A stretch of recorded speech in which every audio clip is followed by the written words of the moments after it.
Welcome to my stories. This is chapter 5 of Space Station Alpha. I hope you enjoy. This may be the last video for a short while. Scheduling has been difficult, and I've not been able to do more writing up to this point. I hope to have something up by the end of May. Thank you again for listening. Pain, anguish, and suffering, as what is believed to be Eric's remains are put into the ground. Taylor, Elizabeth, and Ella stand by the grave. Taylor wraps both his arms around his wife and daughter-in-law, holding them tightly. He gives them both kisses and they start walking to the transport.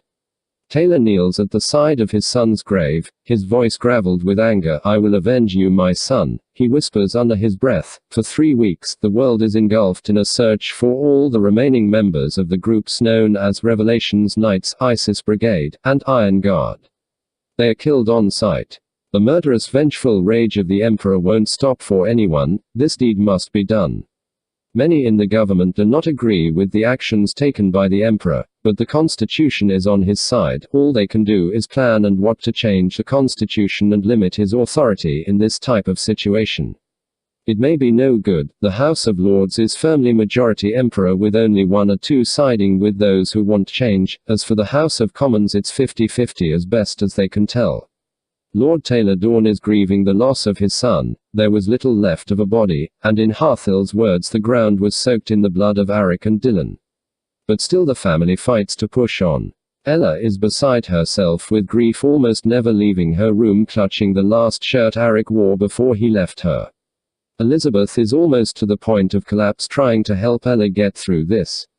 Taylor is enraged, but hides it well. In meetings he goes off and screams at generals to find them all and remove their entrails, and occasionally, saying something to the effect of remove the genitals and stuff them down the gullets.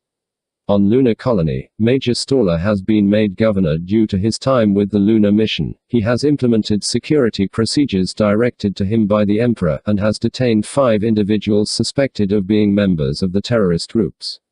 The same procedures have been implemented on Alpha and on the Endeavour. In both, 6 people have been detained and are awaiting trial. If found guilty, all will be put to death. On the Endeavour, Lily has been put in charge of the Botanical Research Division since the 4 heads of scientific studies have been arrested. Aaron has been moved up to governor for the same reason. The captain has been made an admiral and is now in charge of the military contingent until a replacement has been sent, because the mission general has also been detained. Public opinion is completely backing the Emperor, and there is a large effort by the policing authorities to discover every member of the terrorist organizations. At the Imperial Palace, Arcturus is in a meeting with Taylor Dorn, the Supreme Military Council, Prime Minister Samira Adeboale, and several other members of the House of Lords, discussing what next to do, specifically the trials on the 3 space colonies. Arcturus speaks. "My feeling is that the trials should be held immediately, and the lot of them, if found guilty, should be spaced." Taylor stands up. "Found guilty? If found guilty, they are part of these groups, they should be killed. Space them now." Lord Dorn, Samira steps forward. "There needs to be a trial. The Emperor's direct authority is only on Earth. The colonies are only governed by the Emperor, and have their own authority." Taylor grows angry and starts raving. "No, the Constitution covers the colonies too. The Emperor's authority goes to them as well. He has the authority to order the deaths now without trial. Don't try to protect these traitors. This needs to end now. Not when public opinion sways to the few members of the House of Commons who want trials. This isn't a political game. This is protection of the people in the Empire, and falls under the military authority of the Emperor." Arcturus grabs Taylor, holding him. He drags Taylor out of the room with security in tow. Samira sits down with her hands covering her face. "He's mad," she says. Security quickly shuts the door, and stands by. Arcturus lets go of Taylor and steps back. Taylor rants, "What are you doing?" She knows she is wrong. "Those bastards need to die." Arcturus slaps Taylor in the face, and security grabs Taylor by the arms. "Brother, you need to calm down. You're not helping a cause by ranting and raving like a lunatic. This is too important. If we do this right, the Constitution will cover all the colonies just like Earth. This needs to happen. You need to help me, not hinder me. Can you do that?" Taylor looks away. "Can you do that, Taylor?" Yes, Taylor says, looking at the ground. "Yes sir, I can." Arcturus looks at security. "Let him go. Taylor, you're like a brother to me, But if you pop off that way again, I'll send you home with a security escort, and remove you from operational command of the colony missions. Hold your temper, brother, you know the Constitution better than anyone, hell you wrote the damn thing. So, stay here and calm down, and come back in a few minutes. Taylor nods and Arcturus goes back into his office. As Arcturus walks in, Samira looks up. That man does not need to be part of this, I don't even think he should be a member of this government. Arcturus laughs, well, it's a good thing I'm emperor and not you. Samira looks shocked, so Arcturus spins to her, don't Sami. Pull your head out of your ass and stop playing politics.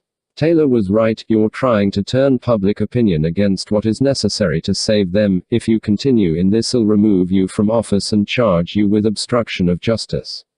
As for Taylor, let me make this clear, he has my utmost confidence, he wrote the Constitution you're trying to limit. If anyone in this government knows what the Constitution means, it's him. It's one of the reasons I had him here. Show him the respect he deserves. Taylor Dorn has done more for this government than you will ever think of doing. So, my suggestion, Samira, is to sit your ass down and listen to him when he comes back in here. Samira sits down on the couch, silent as a ghost, her eyes filled with fear. General Stella steps up, sir, as per the discussion earlier, I believe Taylor to be correct, so does the rest of the Supreme Military Council. We feel these individuals should be found guilty under the constitutional authority you haven't been put to death. Let's wait for Taylor to come back in. He has been under a lot of stress these past few weeks. He is trying to recompose himself outside. We'll see what he says when he come back. For now, everyone sit back and have a drink. 15 minutes pass and Taylor walks back into the room. Walking up to Samira, he looks at her and says, I'm sorry for losing my temper. It wasn't how I act. The loss of my son has affected my emotional threshold. It won't happen again. Samira stands up and takes Taylor's hand. I understand, Taylor, we have all lost someone in the last 30 years since the nukes, and sometimes I forget to show the respect I should to those who have made this government so great. I apologize for the Taylor. Taylor smiles, I guess we both have a lot of stress on our plates.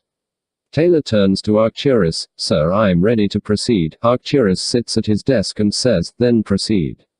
Taylor rubs his head. The issue is that the colonies are just that, colonies. They're not official lordships. They haven't signed the Constitution, so they are self-governed. If they were to sign the Constitution, the governors could be named as lords and the emperor would legally be able to find the individuals guilty without a full trial based off the evidence that exists. This should not be an issue. Samira, does this satisfy the contingent from the House of Commons? Samira sits back. Yes, it would. At that point it would be completely legal and the people would still support the emperor.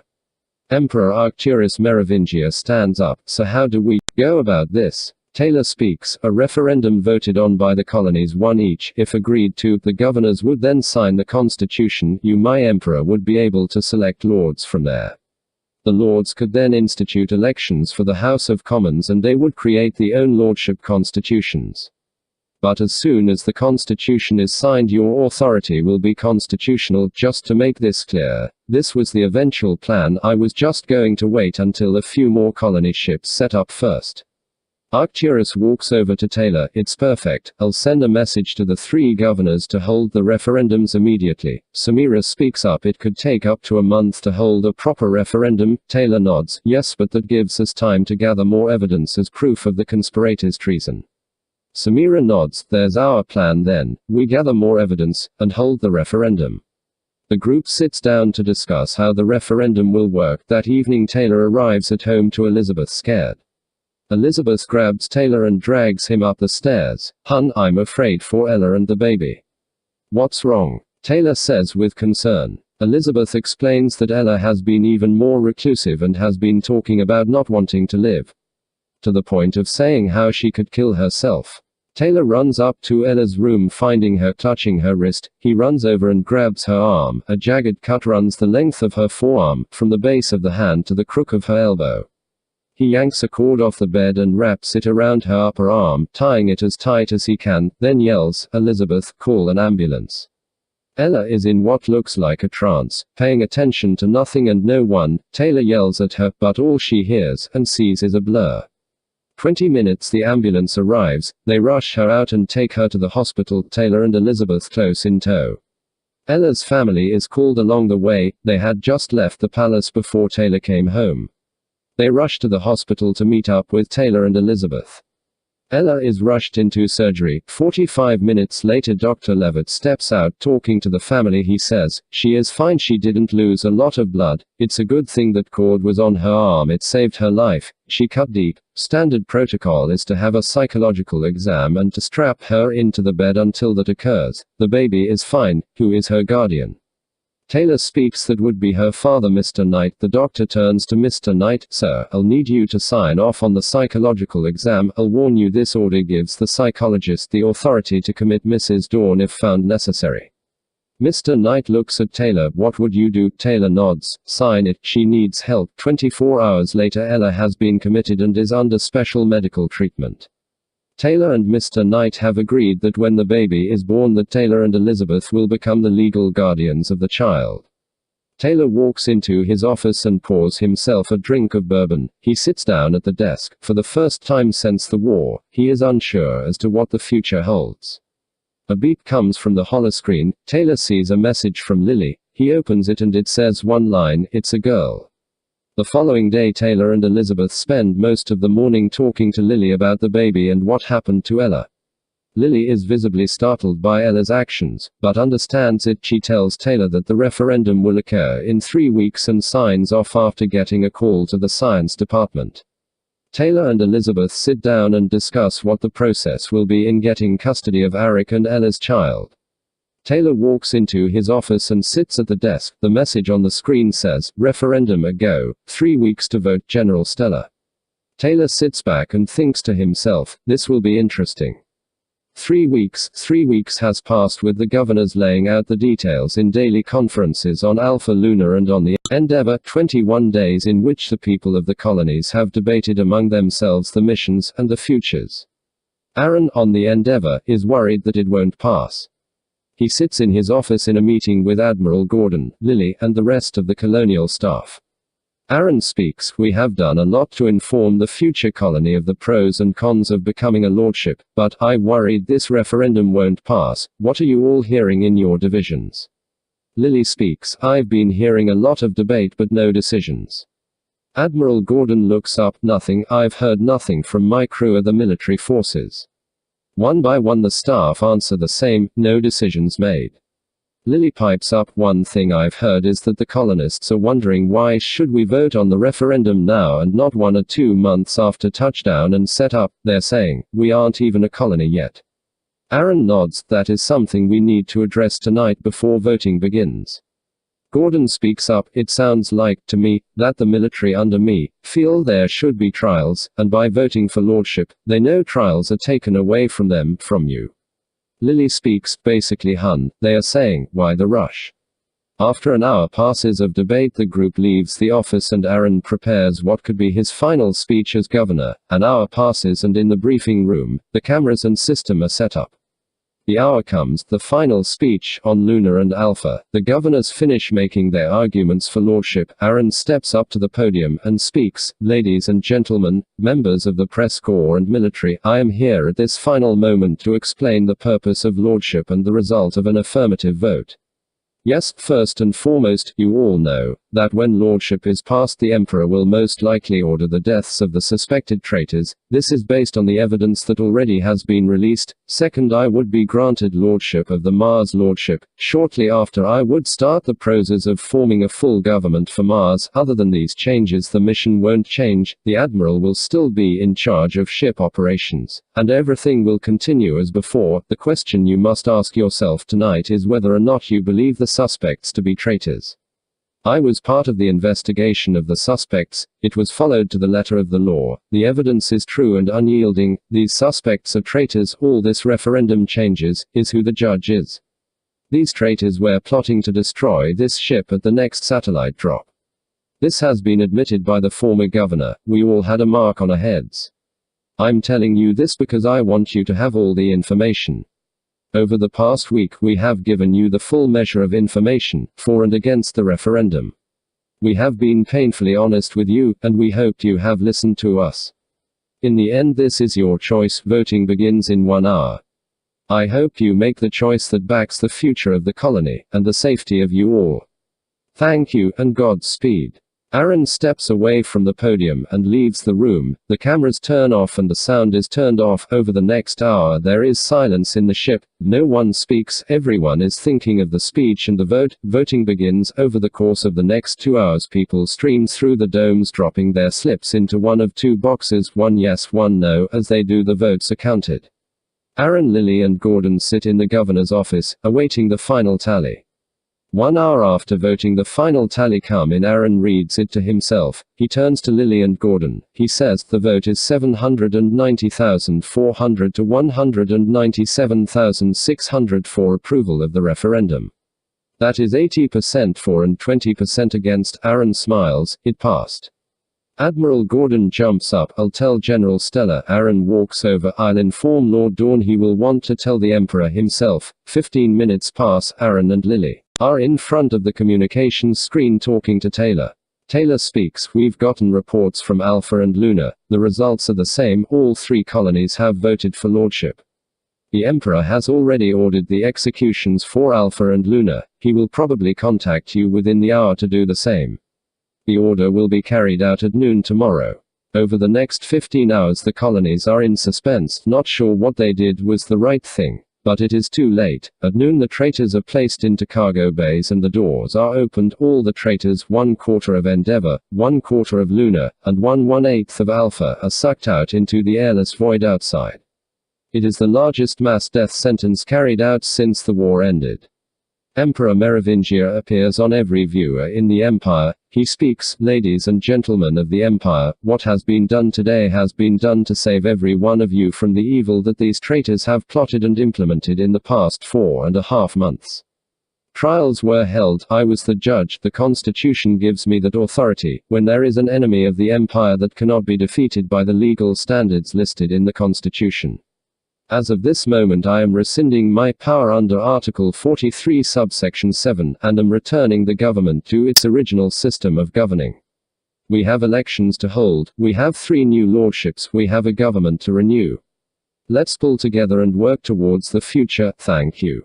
Over the next month lordships chose temporary replacements for the lost parliamentary members. The Emperor also selects 7 new lords to replace 7 lords who were found to be traitors. The government works towards the election 2 years from now. The 3 colonies elected the membership to the House of Commons, 3 each. The new lords and PMs, except for Mars, work beside the counterparts monthly. Mars, due to its distance, will only be required to appear physically once every 2 years. On the Endeavour the crew is reassessing its positions due to the loss of 1/4 of its crew, as well as preparing for the second drop of a solar orbital station in 2 weeks. Back on Earth, Lord Dorn is going over legislation that would remove Article 43 subsection 7 from the Constitution. A large contingent of PMs has put it forward and it looks like it will pass in the House of Commons. If it does, it will go to the House of Lords for a decision. If passed there, it will be voted on as a referendum in all the lordships, after going through and signing by the Prime Minister. If passes by referendum, it becomes the law and part of the Constitution. Lord Dorn does not agree with it but may still vote for it due to the fact that it does give a lot of power to the Emperor. Future emperors could use it to do terrible things in the future. He supports a less abrupt change to the Constitution that would limit when Article 43 subsection 7 could be used. Taylor is in the process of drafting this legislation now in the hopes of halting the momentum of Bill HC 143, and giving an alternative to its dramatic change. The Emperor himself has been quiet over the past month, allowing the work of the government to go at its own pace and enjoying his time with his family. His role as head of the Supreme Court has not been affected by the events of the past. Everything has calmed down on the colonial lordships. Lord Kane has been working on bringing the staff of Mars Colony as close to 100% as possible, and Lily has been working as the head of medical studies for the Mars mission. On Luna, the mission personnel have been brought up to 100%, after the loss of 1/4 of its personnel. Their PMs are on a monthly rotating schedule going back and forth between the Lunar Embassy and Luna itself. Lord Staller has also updated his staff and is in the process of working with Lord Dorn in drafting the new bill. On Alpha, Lord Wendell has had a time replacing his colonists but is working towards its completion. There are also plans to expand the main dome to the extent of the docking rings, so they can increase the number of ships and personnel. Things seem to be going good with all involved in the events of the past 6 months. Taylor is sitting at his desk. The holo screen flashes. Taylor accepts the call. Lord Wendell appears on the screen. Lord Dorn, I've been going over the packet you sent me. I've found one minor error. There is a loophole in the second paragraph that would allow the Prime Minister to override the Emperor's authority from Article 43 subsection 7. It needs to be removed.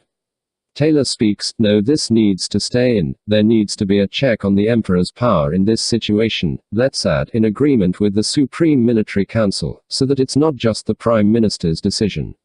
Lord Wendell nods his head. I agree, that would be a good idea. I'll add it in and word it correctly. Taylor, do you think this will pass? We must try. Taylor responds, we must try. Later that evening, Taylor's lawyer Arnold Dwayne comes in to discuss custody issues. Lord Dorn, this is the paperwork to get custody of the child of Ella Dorn. It also makes you and your wife the legal guardians of Ella Dorn, if or when she is released from medical custody, that is. All that is left to do is you and your wife sign the paperwork. Once that is done, the child will be brought to you by child safety caseworkers 1 week after birth. If or when Ella Dorn is released, the local sheriff will bring her to you. Does this sound good to you? Taylor nods and pushes the call button to have Elizabeth read the document. 15 minutes pass and Elizabeth has read the document. She and Taylor sign the document. Arnold Dwayne puts the document into his bag and hands Taylor their copy. Arnold Dwayne speaks. The Knight family has requested visitation of the child and Ella here at the palace. Will this be a problem? Taylor shakes his head. No, that won't be a problem at all. They're more than welcome here.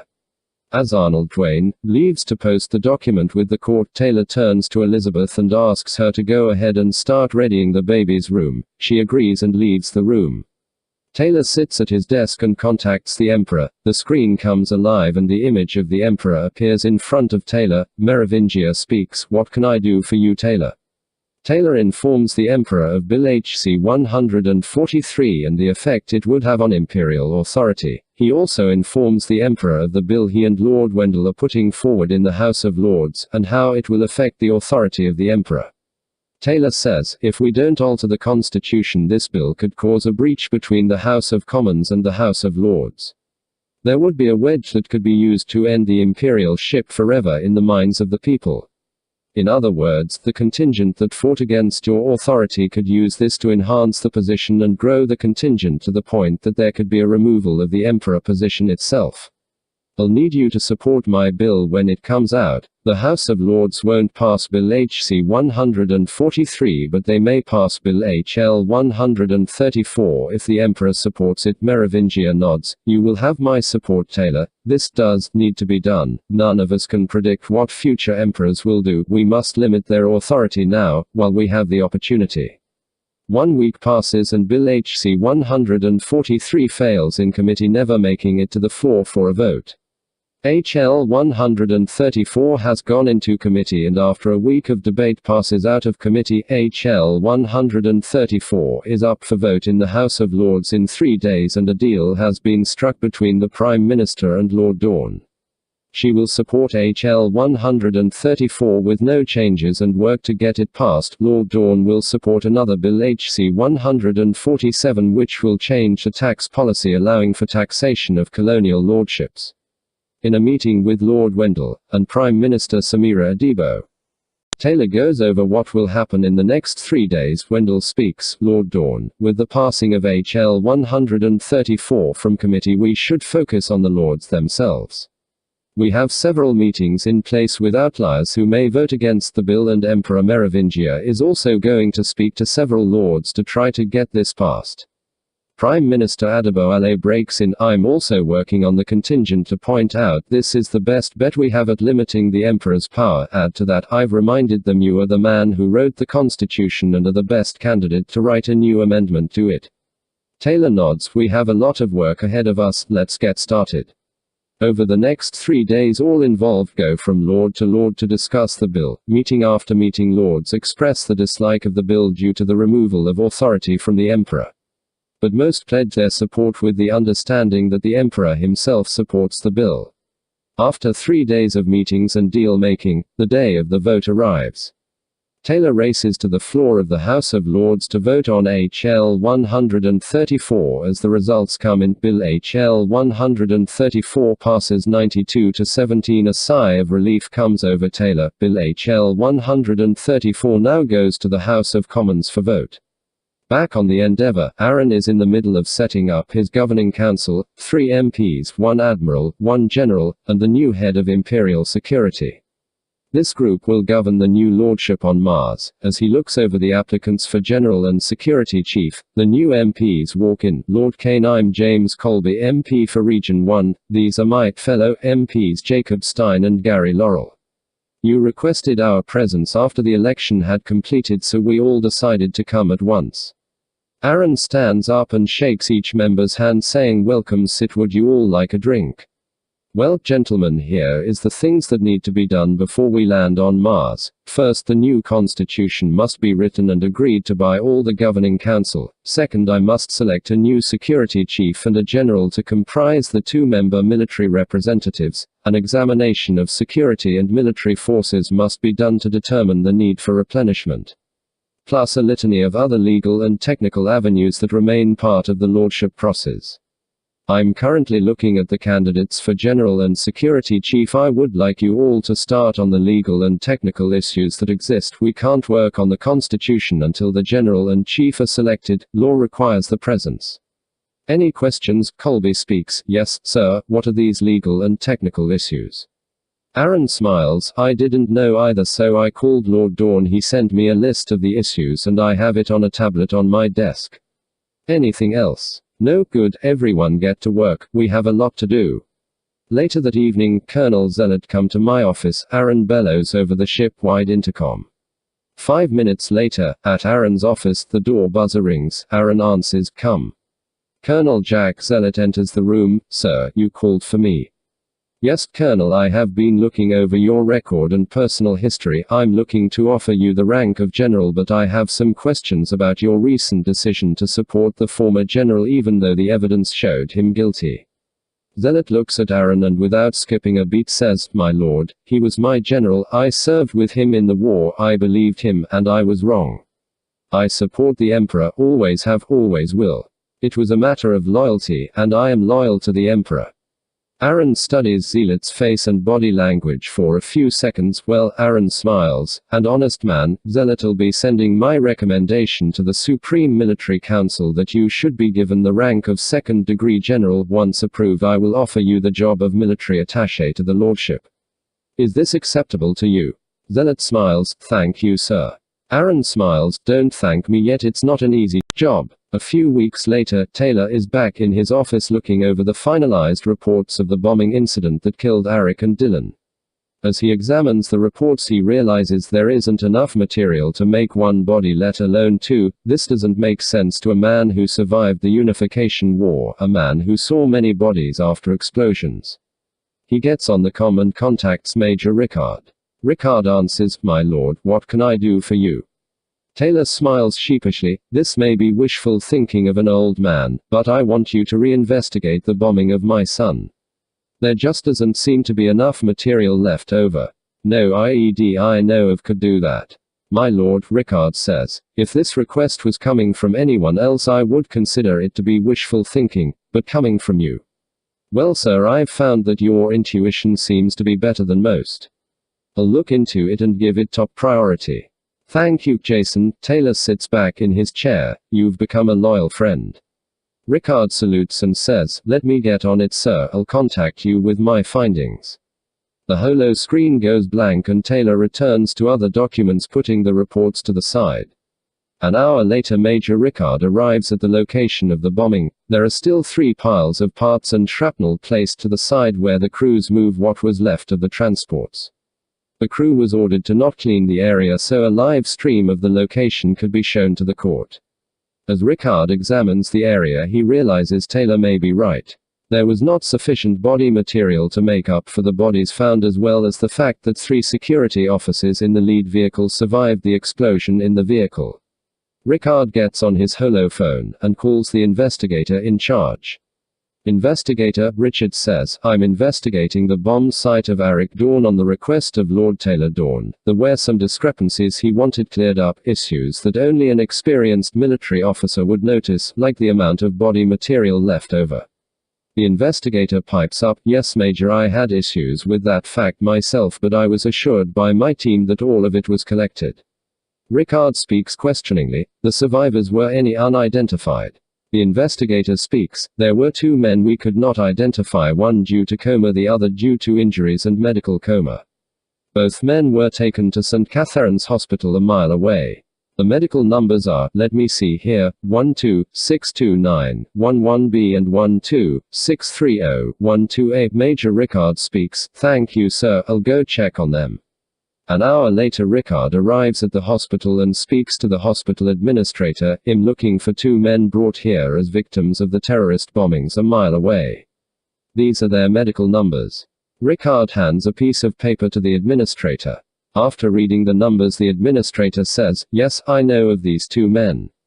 Without knowing of family, we could not do DNA test, there were no family permissions. May I see these men? Rickard asks. The administrator nods, yes Major, this way. The 2 men walk to the first room and find a man with some injuries but no damage to the face. He is obviously not Arik, but he is Dylan. He lost his arm and leg and is in a coma from the explosion, but he is still alive. I know this man, administrator, it's General Dylan. You have imperial authority to do a DNA test, it will be on record. Let's check on the other man.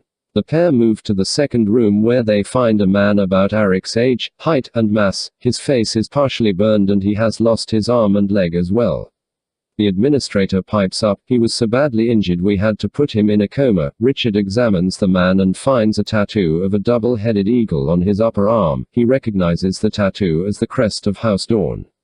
I want an immediate DNA test on this man. I'm invoking imperial authority. Here is my contact information, inform me of the results. Rickard returns to his office to examine more of the official reports. 2 days pass and Rickard has accumulated enough circumstantial evidence to show Dylan and Arik survived the explosion. A lieutenant enters Rickard's office and hands him an envelope. Rickard opens the envelope and reads, to Major Rickard, from St. Catherine's Hospital Administration. Sir, after full analysis of the DNA from both subjects, it has been determined that their identities are in fact that of General Dylan and former Governor Arik Dorn. Having their identities, we have informed the family of General Dylan, who we have been told are on the way. Given the nature of your investigation, we have left the privilege of informing the Dorn family of this news. Rickard picks up his holophone and calls Lord Dorn. Sir, you were right to doubt the reports. Arik is alive, but he is in a medical coma, badly burned, and missing his left arm and leg. Taylor collapses into his chair in shock. He and General Dorn, who is also in a coma, are currently being taken care of at the St. Catherine's Hospital. His medical number is 12630, 12A. Taylor quickly sits up and smiles. Thank you, Jason, thank you. Time passes and both Arik and Dylan recover from their injuries with the help of the Imperial medical staff at the Imperial Hospital in France. Arik is released and returns home, scarred and implanted much like his father, but alive and thankful to be alive. He walks into his father's office and is immediately greeted by his mother and father, then by Emperor Merovingia and the Empress. Due to Ella's incident, she is still in a hospital under observation. A week later, news arrives of the successful release of the Mars 2 satellite and arrival of support shuttles. The report took a while to send due to all the work going on to create the Lordship government. Also, a copy of the Lordship Constitution was sent for Lord Dorn's approval. He approves. Both Aaron and Lily both have contacted Arik, giving the happy feelings of his survival. Arik will go in a week to see Ella in the hopes she will snap out of her depression and anguish on seeing him. Arik lays down in his bed that night hoping the future will be brighter than the past.